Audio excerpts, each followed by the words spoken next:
Titimpla ng kape yung farmer.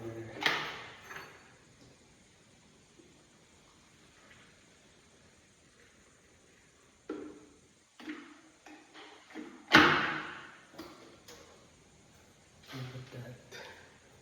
It's a hot chocolate. Init.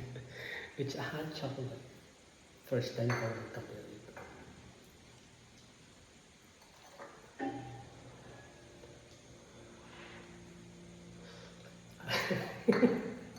Kakapasa. Pero, ano, saya. Saya lang yung kape. Diba, ang ganda. Tapos nakatingin ka sa, ano, ayun o. Dito ka sa farm, kakape. Tapos pataas na yung araw. Wala pong gamit. Pero masarap dito mag-tambay.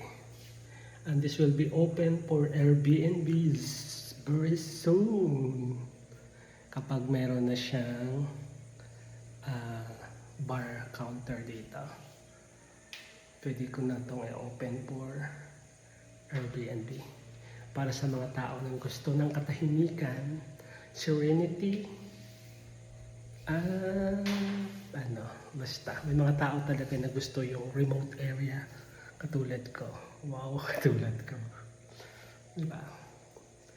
Siyempre, wala pang swimming pool dyan.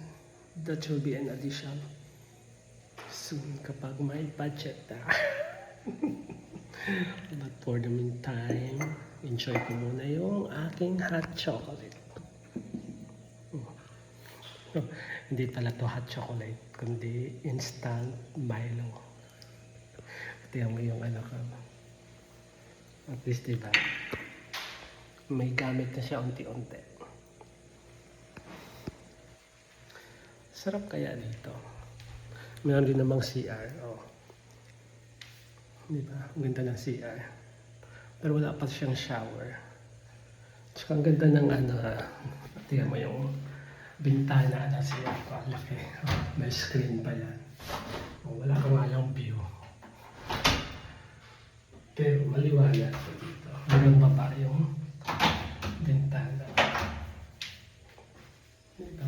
Ang ganda din ng tiles. Oh. Yung details ng tiles. Tapos yung niche. Oh.